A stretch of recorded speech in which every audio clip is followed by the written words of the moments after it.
प्राचीन समय की बात है, जब सूरज की सुनहरी किरणें धरती पर बिखरती थीं और हर कोने में जीवन का उत्सव मनाया जाता था। गौतम बुद्ध अपने शिष्यों के साथ एक छोटे सुंदर गांव में भ्रमण कर रहे थे। यह गांव अपनी हरियाली, शांत वातावरण और खुशहाल लोगों के लिए प्रसिद्ध था। गांव के लोग बुद्ध की महिमा और उनकी शिक्षाओं से गहराई से प्रभावित थे और उनकी उपस्थिति का बेसब्री से इंतजार कर रहे थे। एक दिन एक युवक गांव के चौराहे पर बुद्ध के पास आया। उसकी आंखों में चिंता की गहरी छाया थी, जैसे उसने दुनिया के सारे दुख अपने कंधों पर उठा रखे हों। उसने बुद्ध को देखकर कहा, भगवान, मैं बहुत परेशान हूं। मैंने दुनिया में हर प्रकार की सुख सुविधा पाई है, लेकिन मुझे खास दुख और खुशी नहीं मिलती। मैं हर जगह खुशी ढूंढता हूं, लेकिन मुझे कहीं भी सच्चा सुख नहीं मिलता। कृपया मुझे बताइए, सच्चा सुख कहाँ है?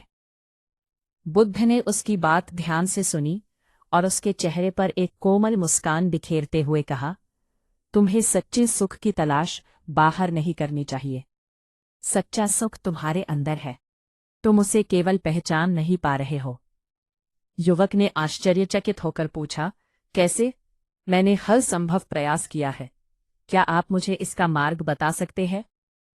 बुद्ध ने एक सुंदर फूल की ओर इशारा किया। देखो, यह फूल कितना सुंदर है। यह बाहर से जितना आकर्षक है, इसका आंतरिक जीवन भी उतना ही शांत और संतुष्ट है। यह न किसी से कुछ चाहता है, न किसी से शिकायत करता है। यह केवल अपने अस्तित्व में खुश है। तुम भी अपनी खोज को बाहर की चीजों में ढूंढने के बजाय अपने भीतर देखो। फिर बुद्ध ने एक और कहानी सुनाई। एक बार एक राजा ने सोचा कि उसे अपनी प्रजा को खुशहाल बनाने के लिए बहुत से महल और संपत्ति देनी चाहिए। उसने सब कुछ दिया, लेकिन फिर भी प्रजा खुश नहीं थी।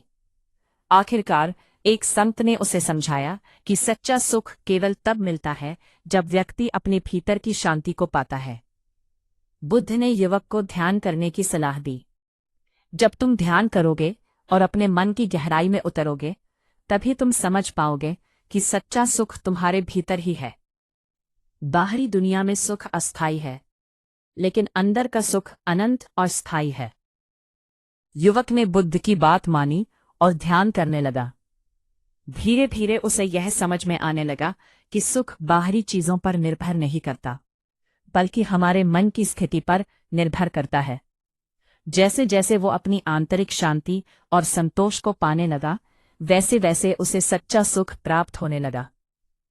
कुछ समय बाद वो युवक बुद्ध के पास वापस आया और कहा, भगवान, अब मैं समझ गया हूं कि सच्चा सुख बाहर की चीजों में नहीं है, वो मेरे भीतर है। मुझे उसे केवल पहचानना था। बुद्ध ने मुस्कुराते हुए कहा, यही जीवन का सत्य है। हर व्यक्ति के भीतर सच्चा सुख होता है, बस उसे पहचानने और अनुभव करने की जरूरत है। युवक अब शांत और खुशहाल जीवन जीने लगा, क्योंकि उसे सच्चे सुख का मार्ग मिल चुका था। शिक्षा। सच्चा सुख हमारे भीतर होता है। उसे बाहर की वस्तुओं में ढूंढने के बजाय हमें अपने मन की शांति और संतोष को पहचानना चाहिए।